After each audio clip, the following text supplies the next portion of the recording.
Yes, good morning students. आज का हमारा टॉपिक है हिंदी व्याकरण का संवाद लेखन। संवाद लेखन को इंग्लिश में हम कहते हैं डायलॉग राइटिंग।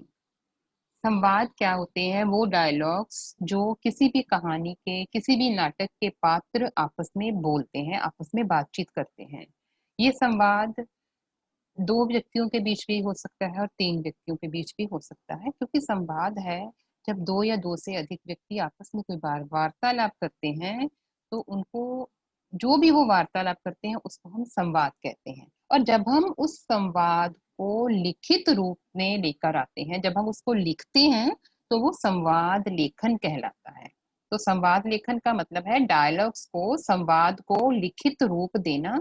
हमने सुनते तो हम बहुत हैं किसी कहानी में, नाटक में, कि आपस में पात्र क्या बातचीत कर रहे हैं, लेकिन उसको लिखना भी एक कला होती है, क्योंकि जो वो आपस में बात करते हैं उसको लिखना बहुत इंपॉर्टेंट है। वो जो कुछ भी बातचीत कर रहे हैं वो किसी लिखी हुई बात को ही पढ़ते हैं, और हमने क्या करना है, जब हम उसको लिखेंगे तो वो संवाद लेखन कहलाएगी।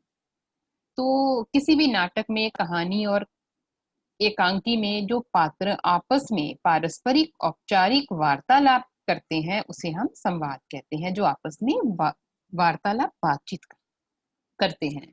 संवाद नाटक या कहानी की कथा के विकास में योगदान देते हैं। किसी भी कहानी को आगे बढ़ाने के लिए संवाद ही कहानी को आगे बढ़ाते हैं, क्योंकि डायलॉग ही किसी कहानी को आगे बढ़ाएंगे।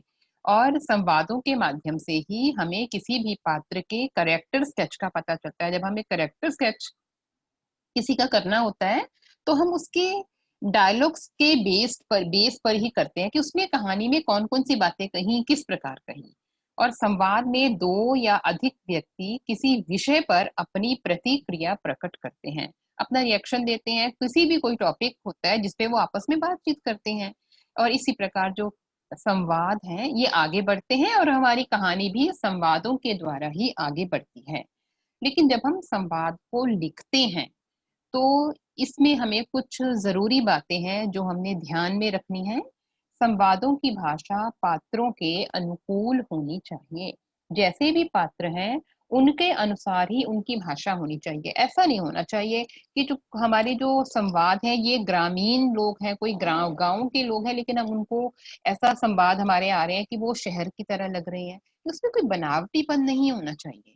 संवाद बिल्कुल जो भी पात्र हैं उनकी पात्रों के अनुसार होनी चाहिए। अगर कोई पात्र मॉडर्न है तो हमारी भाषा भी मॉडर्न होनी चाहिए। अगर घरेलू ग्रामीण है तो हमारी भाषा भी उसी ग्रामीण परिवेश को दिखानी, बिल्कुल उसी के अकॉर्डिंग होनी चाहिए। संवाद संक्षिप्त होने चाहिए, छोटे होने चाहिए, बड़े बड़े नहीं होने चाहिए, लेकिन ज्यादा छोटे भी नहीं कि 4-5 वर्ड्स ही लिखे हम। बिल्कुल एक लाइन उसकी होनी चाहिए। सरल होने चाहिए, इजी होने चाहिए, इंटरेस्टिंग होने चाहिए और स्वाभाविक होने चाहिए। उनमें ऐसा नहीं लगना चाहिए कि ये संवाद जो बोल रहे हैं ये इनमें बनावटीपन नहीं दिखना चाहिए। अगर हम उसको लिख रहे हैं और लिखने के बाद जब पढ़ रहे हैं तो देश काल घटना और विषय के अनुरूप होने चाहिए। जो भी हमें घटना दी गई है जिस पर हमने संवाद लिखना है, संवाद उसी के अकॉर्डिंग होना चाहिए। जो घटना दी गई है उसी घटना को हमने आगे एक्सप्लेन करना है उन दो पात्रों के माध्यम से, और उसी विषय को हमने लेना है। और देश काल की जो कुछ भी जो घटना है उसके अकॉर्डिंग जो भी घटना है उस घटना को हमने अपने संवाद में दर्शाना है। और उसी परिवेश को, परिस्थितियां भी बिल्कुल वैसे ही होनी चाहिए जो घटना हमें दी गई है। ऐसा नहीं होना चाहिए कि हमें कोई संवाद दिया गया है रामायण के युग का, मान लो हमें राम और सीता के या राम और उनकी माता के बीच कोई संवाद लिखना है, तो हमने उस काल में चले जाना है।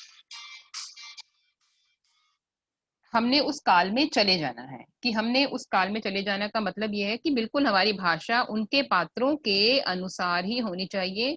हमारी जो भाषा है उसी स्थिति को दर्शानी चाहिए, वही स्थिति, वही परिवेश होना चाहिए हमारे संवादों में। नेक्स्ट है, संवाद ऐसे होने चाहिए जो हमारी कहानी को आगे बढ़ाएं और पात्रों के चरित्र चित्रण में भी सहायता करें। तो संवाद सिंपल सी है, जो हमने चैप्टर पढ़ा था ना, पापा खो गए, वो संवाद का ही एक अच्छा हमारे पास उदाहरण है, क्योंकि उसमें सारे पात्रों ने अपने अपने डायलॉग्स बोले थे, तो हमने भी बिल्कुल वैसे ही पात्रों के अनुसार संवाद लिखने हैं। अब इसका देखो एक एग्जाम्पल, अब जरूरी नहीं है कि बिल्कुल उसी के अकॉर्डिंग जो हमने पाठ पढ़ा है वैसा ही आपको क्वेश्चन आएगा या वैसा ही हम पात्र पढ़ेंगे। कोई भी स्थिति को उठाकर रखा जा सकता है और आपसे ये पूछा जा सकता है कि आपने इस स्थिति पर दो व्यक्तियों के बीच में संवाद लिखने हैं। तो हमने एक स्थिति को उठाया है, हमने माली और मालिक के बीच, माली जो बगीचे की देखभाल करता है और मालिक के बीच वो कैसी बातचीत आपस में कर सकते हैं, ये हम एक उदाहरण के द्वारा समझेंगे। सबसे पहला संवाद है मालिक का।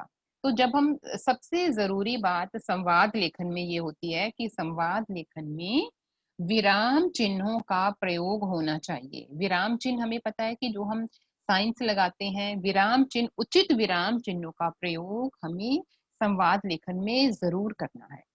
मालिक क्या कहते हैं, रामलाल इन क्यारियों की हरियाली कहाँ गायब हो गई।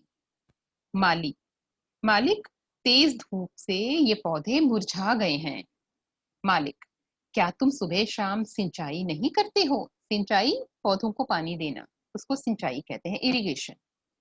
माली, करता हूं मालिक, पर भयंकर गर्मी की धूप से, धूप के आगे ये सिंचाई भी पौधों की हरियाली को वापस नहीं ला पा रही है। देखो हमने ये अभी तक जितने संवाद करे हैं इसमें देखो जितने भी विराम चिन्ह लगाए हैं, ये देखो क्वेश्चन मार्क, यहाँ पे प्रश्नवाचक चिन्ह आ गया है, यहाँ पे पूर्ण विराम आ गया है, अगेन प्रश्नवाचक चिन्ह, यहाँ पे कॉमा आ गया है, अर्ध विराम, पूर्ण विराम, इन सब का प्रयोग हमें करना है। और जो भी पात्र उस डायलॉग को बोल रहा है उसको हमने आगे लिख के उसके आगे एक निर्देशक चिन्ह देना है। माली, करता हूं मालिक, पर भयंकर गर्मी की धूप के आगे ये सिंचाई भी पौधों की हरियाली को वापस नहीं ला पा रही है। इन पौधों के ऊपर छावनी बना लो जिससे धूप कम लगे। ठीक है मालिक, जैसी आपकी आज्ञा। नए नए और सुंदर सुंदर फूलों के पौधे लगाओ जो मनमोहक लगे। जी मालिक, बस 15-20 दिन रुक जाइए, इसके बाद हरियाली और फूलों की महक से ये क्यारी खिल उठेगी। अब ये हमने एक संवाद लिखा है, तो ये संवाद हमें एक घटना लग रही है कि एक स्थिति है जिसकी शुरुआत भी हुई है और जिसकी एंडिंग भी हुई है। बिल्कुल हमें लगता है कि ये शुरू हुई है, उसके बाद ये पात्र आपस में बातचीत कर रहे हैं, हमें एक कहानी की तरह लगना चाहिए। इसकी प्रॉपर, इसका जो अंत है वो हमें करना है अपने संवाद में भी। ऐसा नहीं करना कि कोई हमने पात्र उठाए हैं और किसी घटना को उठाया और हमें उसकी एंड पता ही नहीं लग रहा है, ऐसा नहीं करना है। बिल्कुल एक हमें सिचुएशन हमारे संवादों के माध्यम माध्यम से हमारे सामने आनी चाहिए और उसका प्रॉपर एक अंत भी होना चाहिए। इस प्रकार से आपने संवाद लेखन करना है।